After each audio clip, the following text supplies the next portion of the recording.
RSS பிஜேபியும் என்ன செய்யும் என்றால் இந்த கோயபல்ஸ் வேலை 100 பொய்யை சொல்லி சொல்லி சொல்லி அதை உண்மையாக்கி குஜராத்துக்கு அது முன் உதாரணம் உண்டு. எப்படி சபர்மதி ரயில் நிலையத்தில் கோத்ரா ரயில் எரிப்பு ஏற்படுத்த செய்தார்களோ அதே போன்று நாடு முழுவதும் ஒன்று கலவரத்தை ஏற்படுத்துவது, இல்லை என்றால் தன்னிடம் உள்ள அமைப்புகளை வைத்து மிரட்டுவது, மிரட்டி ஜனநாயகத்தை சீரழிப்பது, இந்த வேலையை தொடர்ந்து இந்தியா முழுவதும் ஆர்எஸ்எஸ் பிஜேபியும் செய்து வருகிறார்கள். அவர்கள் புரிந்து கொள்ள வேண்டும். அயோத்திதாசர் பண்டிதர், எங்களுடைய ஐயா தந்தை பெரியார், எங்களுடைய இனமான ஆசிரியர் இங்கு அமர்ந்திருக்கும் எங்களுடைய ஐயா அவர்கள் இருக்கின்ற இந்த பூமியில் உங்களுடைய வேலை ஒருபோதும் பலிக்காது. எல்லோரும் பெரியாரை படித்திருக்கிறார்கள், அம்பேத்கரை படித்திருக்கிறார்கள். எங்களுடைய மூதாதையர்கள், எங்களுடைய முன்னோர்கள், எங்களுடைய தலைவர்கள் உங்களுடைய இந்த சிறுபிள்ளை தனத்தை, மூட நம்பிக்கையை தகர்த்தெறிந்தவர்கள். ஆகையால் தமிழ்நாட்டில் ஒருபோதும் உங்களுடைய சித்தாந்தம் எடுபடாது என்பதை நீங்கள் புரிந்து கொள்ள வேண்டும்.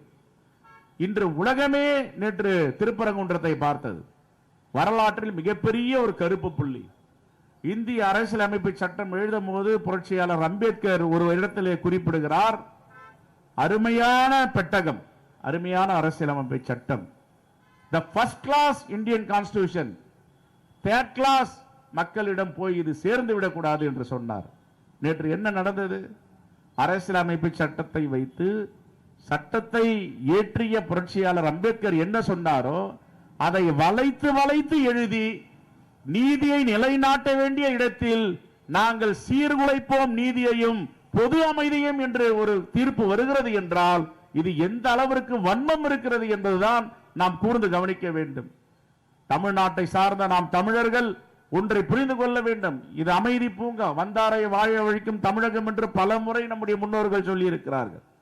இப்பொழுதும் ஆர் என் ரவி எங்கே பிறந்தாரோ பீகாரில், அந்த மண்ணில் இருந்து வந்தவர்கள் எல்லாம் என்னுடைய தொகுதியில் ஸ்ரீபெரும்புதூர் தொகுதியில் லட்சக்கணக்கான மக்கள் வாழ்ந்து கொண்டிருக்கிறார்கள், லட்சக்கணக்கான மக்கள் பணியாற்றுகிறார்கள். தமிழ் நம்முடைய கிராமத்தில் உள்ள மக்கள் கூட தமிழை அவ்வளவு அழகாக பேச முடியாது. பீகார்காரன் பேசுகிறான் பாருங்க, ஐயா சட்டமன்ற உறுப்பினரை வாருங்கள் என்றான். அதிர்ந்து போய்விட்டு அவன் தமிழனா மாறிட்டான். இதெல்லாம் ஆர் என் ரவி தெரிஞ்சுக்கணும். தமிழ்நாடு இங்க எங்கே போயிட்டு இருக்கு? ஒரு பாதுகாப்பான இடம் உலகத்தில் ஒரு இடம் இருக்கிறது என்றால் நம்முடைய தமிழகம். அதுவும் அன்று முதலமைச்சர் வந்த பிறகு எந்த தயவு தாட்சியம் இல்லாமல் யார் தவறு செய்தால் நடவடிக்கை எடுத்து வருகிறார். நான் கூட ஆளுநரை கண்டித்து பேசும்பொழுது சட்டப்பேரவையில் சொன்னேன், ஆளுநர் அவர்களே, ஆர்எஸ்எஸ் தலைவர்களே, பிஜேபி தலைவர், நீங்க எவ்வளவு பேர்கிட்ட விளையாட்டுகள் எல்லாம் காட்டினீங்க, ஆனா தமிழ்நாட்டில் உங்கள் விளையாட்டு ஈடுபடாது. ஏனென்றால் இங்க இருக்கின்ற முதலமைச்சர் நெருப்பு மாதிரி தொட்டால் ஷாக்கடிக்கும் உங்களுக்கு என்று சொன்னேன். எல்லோரையும் ஏமாற்றி விட்டார்கள்.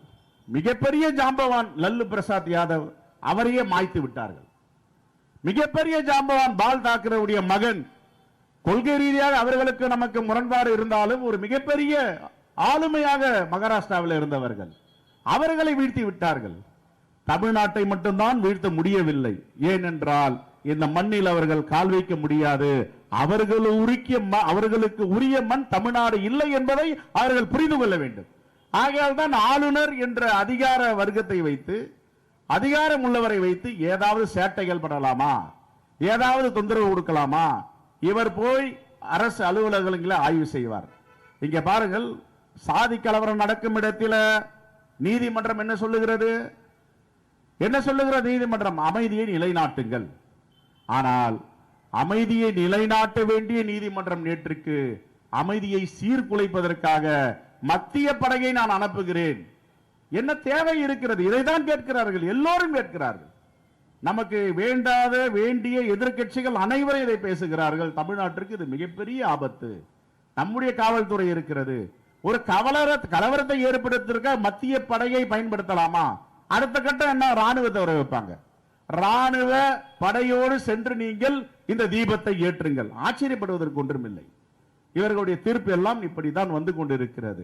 ஆகவே அவர்களுக்கெல்லாம் எச்சரிக்கை என்னவென்றால், இது தமிழ் மண், இது Tamil Nadu.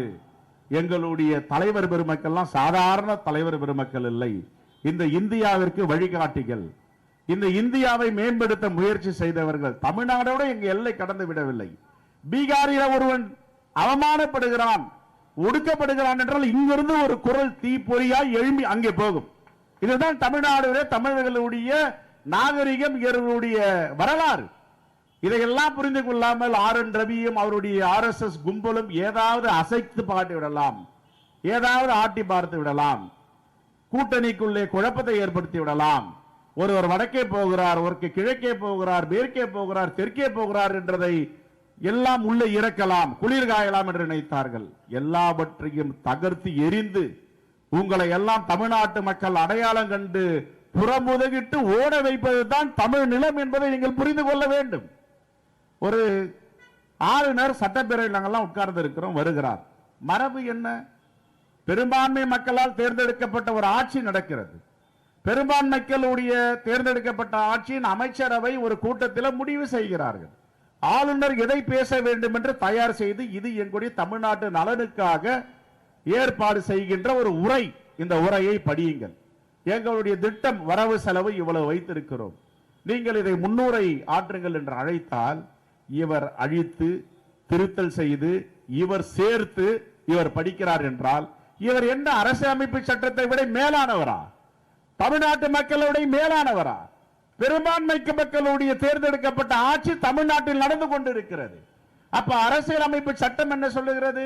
The Ministry of the Council அவர்கள் என்ன பரிந்துரை செய்கிறார்களோ அந்த நடைமுறைக்கு உதவியாக ஃபெசிலிட்டேட் பண்ண வேண்டும். அதுதான் ஆளுநருடைய பணி.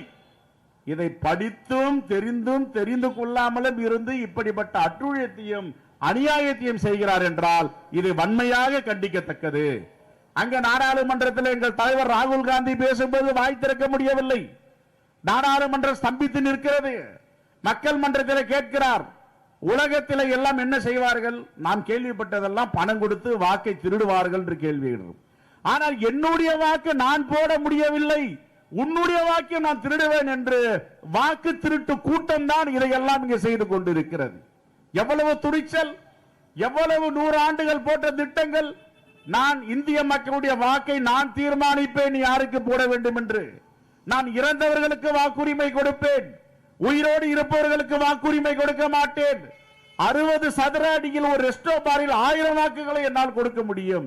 இதை யார் கேட்க முடியும் என்றால் அரசியலமைப்பு சட்டம் எங்கே இருக்கிறது? இங்க அரசியலமைப்பு சட்டத்தின் பால் இயங்குகிற ஆட்சி ஒன்றியத்தில் இருக்கிறதா? இதையெல்லாம் தமிழ்நாட்டு மக்கள் கூர்ந்து கவனித்துக் கொண்டிருக்கிறார்கள்.